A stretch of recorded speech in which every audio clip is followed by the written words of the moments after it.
Hey, what's up guys? My name is Todd Bieber. I'm a writer, director, performer here at UCB. This is Animated Stories, and what it is a monthly show that we do where people come in, tell true stories about their life, and the best story of the month gets animated by a professional animator. Growing up, I had a speech impediment. Elementary school was the worst because every morning when the teacher took attendance, she would say, "John Brennan," and I would say, "Heel." And nothing worse than starting each day by announcing to the class that you have a speech impediment. And by the third grade, I got a little craftier because when I would start hearing "here" and "here," the teacher would say, "John Brennan," and I would say, "Hi." By the time I got to middle school, I got a handle on the R's, but my insecurity about talking was already cemented.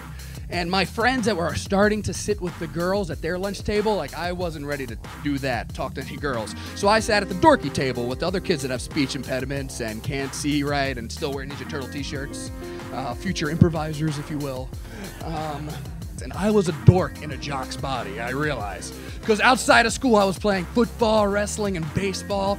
And if I could just deal with men, I wouldn't be a dork. But I like girls, and I like them, and some of them like me. And, but I was sensitive to their feelings because my favorite music was like boy bands, like NSYNC and Boys to Men. In middle school and high school, if you kiss a girl or hold a girl's hand and they're not your girlfriend, they are considered a slut. And I wasn't going to go around making sluts all over the place. So if I was going to have a sexual experience, she was going to be my girlfriend, and if I was going to have a girlfriend, I would have to talk to her, and that wasn't going to happen. So I decided to ignore all my sexual urges. When in a health class I talked about sex, I would put my head down. When my friends wanted to watch the porno channel Spice, I would sit as close as I could, and so they couldn't see my face because my eyes would be closed. And I never ever masturbated. I never even thought about it. I just got to high school and I just started getting lost in sports. And like in high school, because of sports, your social status grows. You know, that's just what happens in this country. And by junior year, it got weird. Like I was the only one of the jocks that didn't have a girlfriend.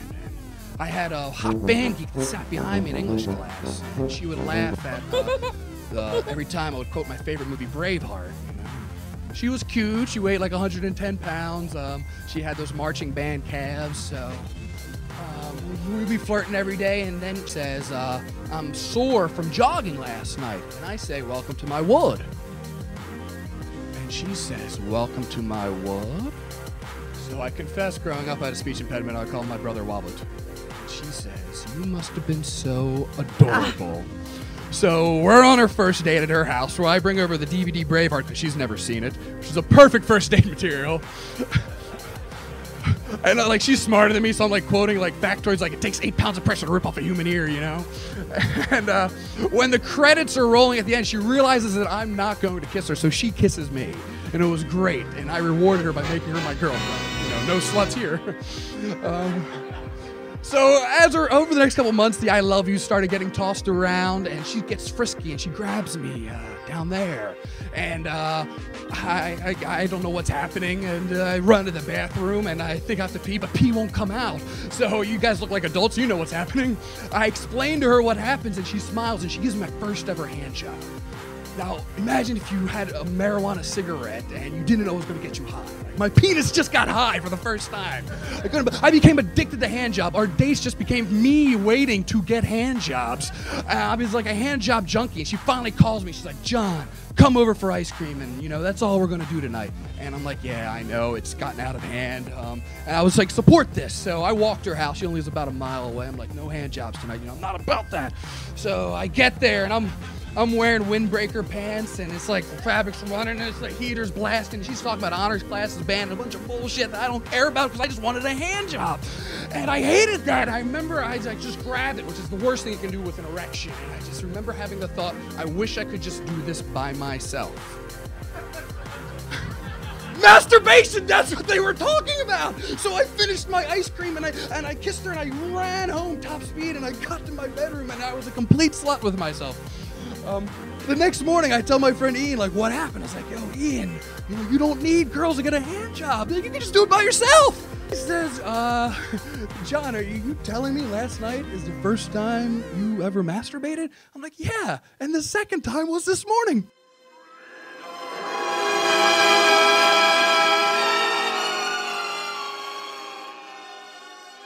That's my story.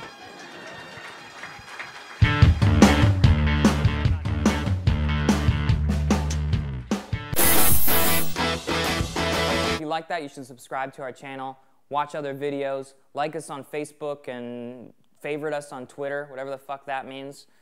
Then, you know, come to the live show. It's third Saturday of every month. You tell your story, you could possibly get it animated and have it premiere right here.